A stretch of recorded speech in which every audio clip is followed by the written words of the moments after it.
So we wanted to get into the Commanders' defense here, and we will take your calls at 800-636-1067. Here's the setup. If you were a defensive consultant brought in to help Joe Witt Jr., what is your one recommendation? What is your one piece of advice that you would give to Joe Witt Jr.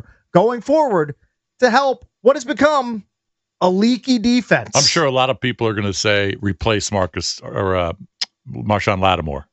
Okay, that's fine. He hasn't been great. I don't think any of the guys in the secondary have been great. I would just say we got to get more pressure on the quarterback, especially this week, because you saw it this past week when the Giants got a lot of pressure on Herbert.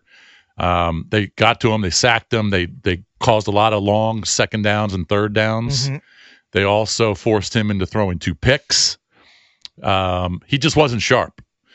So I think that I don't know how you're going to do it, but you got to find a way to get pressure and blitz a little bit more on Justin Herbert, because kind of like the Falcons 2 weeks ago, they sucked, but they came back and they looked really good. And most of that's because you just didn't have a lot of pressure on Michael Penix. Now, if you get some pressure on Herbert, he tends to throw it in spots where he doesn't want to. He throws it a little bit early. And you saw that this past week against the Giants. Now, the Giants have a better defensive line, certainly a better pass rush than Washington. They just got to find a way. They don't have a Brian Burns, but you got to find a way to get pressure on him. Scary thing about Herbert, though, is if you pressure him, he will tuck it and run, and he's got that in his skill set. Penix not as much of a runner as I thought he would be at this point. But although he had a big third down run, but he generally looks to stay in the pocket. Herbert will get out of the pocket if he feels that pressure. I'm referencing an article, A2ZSports.com, 3 things the Washington Commanders need to do immediately to fix the recurring issues on defense before it's too late. I agree with their third point. Bring in some of the younger players to help out guys like Bobby Wagner in coverage. Like, there's no excuse for Bobby Wagner to be playing 100% of the snaps. Like, he's at the point in his career where you need some guys to come in and spell him. Now, are you going to cut him down to 80%? No. But how about you dial it down to 90%? Like guys like McGee and Medrano, like you just give them something. Like, I don't think the 100% snap share for Bobby Wagner is working out at this point. Yeah, that's a good point. Like, I think he needs to be, he needs to get a breather from time to time on the sideline. That would be my piece of advice for Joe Witt Jr. I feel like if you do bring in a guy like Medrano, an opposing offensive coordinator is really going to try and target him. I'm sure he is. But if he's a better cover linebacker at this point, and I don't see how you can be slower than Bobby Wagner in coverage. Like, it's at least worth experimenting with. Yeah, and that's a good point. This game concerns me, even though I assume JD is going to be back. Who knows about McLaurin? I don't think McLaurin's going to be back. But just the injuries adding up, playing a team that's they're not desperate, but they know they played like ass this on Sunday against the Giants with 14 penalties. They're going to be much sharper mentally for this game, especially coming back home. This game would concern me if I was Dan Quinn. I think Jason's right. You got to pressure the quarterback more. They had success against the Raiders with their pressure rate. The other thing that, and I'm not a defensive coordinator, I maxed out at 5-on-5 flag football, I-9 sports, the lowest level probably ever, right?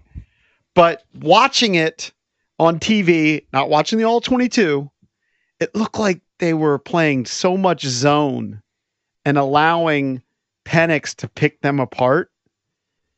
And I don't love it because Marshawn Lattimore hasn't played well. Sanders still hasn't played that well.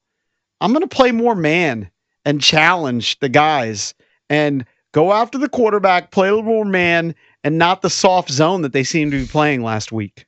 I don't disagree with the premise, but if that pass rush doesn't get home, if you're playing man against guys like Quentin Johnston and Keenan Allen, I don't know if that's really going to work out well for the secondary, the way that they've looked of late. And McConkey has had a horrible year so far. It's been awful. In 4 weeks. Yeah. But this might be a secondary he could take advantage of. Sure, absolutely. 800-636-1067. You get to play hired defensive consultant. You get to sit down next to Joe Witt Jr. and give him your recommendation on how he can help fix this defense, which has become suspect over the past couple of weeks, especially in the road contest where they've given up 61 points in 2 games.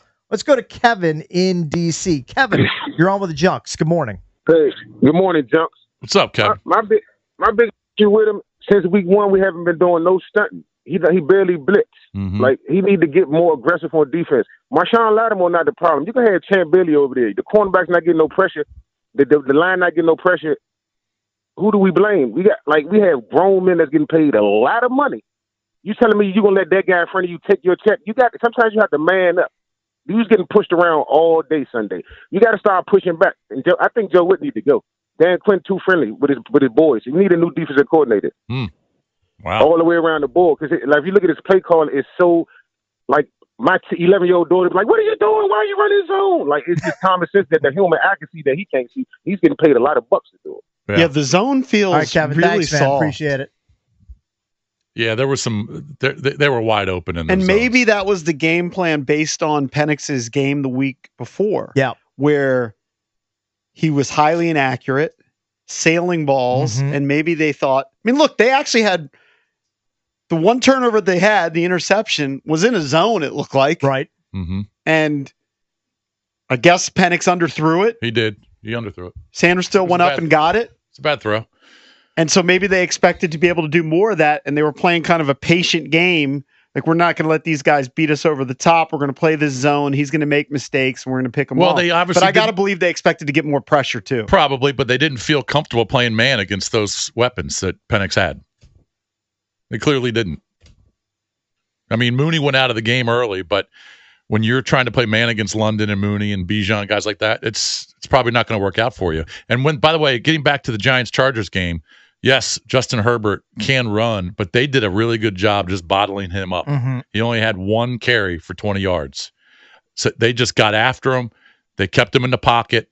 They got to him quick. So that's what Washington has to do. They got to get to him quick somehow. I feel what's really hampering this defense is the gamble on Lattimore so far has blown up in their face because they were counting on him being a lockdown type corner, not needing help. Like, he clearly needs help. Correct. He's too physical. He draws too many penalties. He can't keep up with the elite receivers against in the league anymore. Legit number ones. You're right. 3 or 4 years ago, he may have been able to keep up with the Mike Evanses of the world and the top receivers in the game. He just can't. He just can't anymore. Like, it's. I agree. It's shocking how poorly he's performed at this point. And I just think that when you look at all of the injuries adding up, especially on the defensive side, with Wise out, Baptiste hurt. The depth is being tested. Will Harris on injured reserve, Jonathan Jones on injured reserve. I mean, it's just you're starting to really feel it, especially in the secondary. And when you're getting further and further and further down the depth chart, when you're playing legit offenses with legit receivers, it's going to hurt. I mean, a couple weeks ago, Quentin Johnston, he was dominating Patrick Surtain in the Broncos game. Yeah, and Surtain was the defensive player of the year last year in the NFL. He's good. Like, what do you think he's going to do to Lattimore and company in this secondary? And he's just one of the weapons that Herbert can. They're going to take shots deep with him, 100%. Absolutely, as they should. They are. Yeah, I mean, plus they have the luxury of Omarion Hampton in the backfield. He looked super dynamic against the Giants. I mean, he was their best player. Joe Whitt Jr. has got his hands full this weekend trying to deal with the Chargers on the road. I agree. 800-636-1067 is the number. If you got to sit down with Joe Whitt Jr., you're his defensive consultant for the day, what's your recommendation? Let's go back to the phone. Let's go to Brian. He's calling from Ashburn. What's up, Brian? You're on with the Junks. Hey, Brian. Good morning. Long-time listener, first-time caller. Thank you, man. Appreciate it. Thank you, Brian. Yeah, great show. It seems like every time they're in a passing situation, the offense, our corners are playing 5-6 yards off the line of scrimmage, and it seems as if they could help themselves a little bit by slowing the release off the line of scrimmage, getting up there, getting some hands on them. I get coverage sucks, but like if you're giving a receiver, particularly the Chargers receivers, free run, they're going to get open. Like, just do a little bit of jamming. His fix is to jam, Cakes. Yeah. Sorry, I missed that one. All right, Brian. Thank you, buddy. Thank you, sir. All right, 800-636-1067 is the number. What Isn't the hard part really for Joe Witt that some guys just have to play better? You know, they can work on it in practice to a small extent, but they can't give physical in practice. They have to tackle better. Mm-hmm. You know, some of the basics. Well, missed tackling was an issue. That was a huge issue. But as far as like telling you got to play better, I don't know if, like, I know I'm singling him out, but I don't know if Lattimore can play better. Like, I think you're seeing the peak of Marshawn Lattimore at this point. Yeah, I mean, I think the Commanders. I think eventually, and I think a lot of it depends on how much pressure you get. You're going to help all of the guys in the secondary that way. Mm-hmm. But I mean, Johnston and Keenan and McConkey, you would assume they're going to get 26 to 35 targets. I mean, unless Hampton's just controlling the game, right? And he's going to get targets too, by the way. Hampton, sure, and they have an emerging young tight end in Gadsden, yeah, who's shown some flashes in the last couple of weeks. But Quentin Johnston and Keenan Allen had 20 targets. Yep. All right, just two guys. Now they were trying to play catch up for a lot of that game, but they're going to be targeted 20 to 25 times. The corners, they got to be ready. Yep. Marshawn Lattimore's last interception was in. I'll go 2023. He had one in 2023. It's a high price to pay for a guy with one pick who loves to just draw penalties left and right. Well, you can't be judged just on picks. Yeah, that's true. You can be judged on how many big plays you give up. That is true, too. And that's certainly on record. You know, you can't count on much, but you can always count on Sundays with the NFL on CBS and Paramount. Plus, stream your local NFL game live every Sunday, all season long, starting at just $30 for your first year. That's like $250 a month. Visit ParamountPlus.com/NFL to get started today. Let's go back to the phones. Let's go to YG in Alexandria. What's up, YG? You're on with the Junks. Good morning, fellas. How are you? What's up? What's up, bro? My thing is, we're obviously the oldest team, defensively at least, in the NFL. It's a mix for me between scheme, obviously, and then just having old players. We sit in that zone sometimes. You get these, intermediate routes. You get these crossing routes. You get these tight ends running routes like how Kyle Pitts did this past Sunday. And we don't have Bobby Wagner, Frankie Lou. They can't cover right now anybody, And so I think there's a caller earlier to their point. You bring in a Madrano, you bring in a McGee, guys that are a little bit younger, more athletic. Because if you look around the NFL, I mean, most of the defenses that are flying around are younger, athletic. You see a lot of gangs happening. Everybody's getting to the ball. We're not doing that right now as a defense. As far as our D-line and our corners go, yeah, I mean, we got to bring in more pressure. But again, older guys on the D-line, I mean, by the time you get to the third, fourth quarter, they're not firing off that line and getting that pressure that we're needing for our backside coverage. And I don't think it's just a coincidence that you're getting, folks that are saying Lattimore is struggling, saying the Shrill is struggling. I mean, anyone's going to struggle back there when there's no rush. And then lastly, for me, if this continues on for another 2-3 weeks or so, I mean, I would highly suggest that we let our defensive coordinator go and maybe look into Antonio Pierce. And then maybe look into Pierce was a bust. Younger guys. He was a bust. Thanks, man. Appreciate the with call. The Raiders. The age thing. Obviously, Von Miller's older. Yeah, and we're going to have him on at 9:20. But Dorrance Armstrong's 28. Javonte Jean-Baptiste comes in. He's 24. Yep.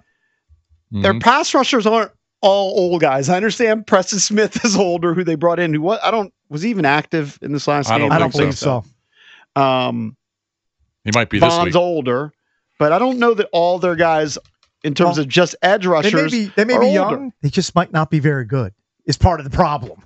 They might need a talent upgrade on that side of the ball, and that's something that Adam Peters didn't really focus on when it came to the draft. He picked Connerly first, and then he went with the defensive backfield in Trey Amos with that pick. All right, we'll continue to take your calls next at 800-636-1067. What's the one fix that you would suggest for this struggling Commanders defense as they take on the Chargers this weekend? 800-636-1067. We'll do more of your calls next.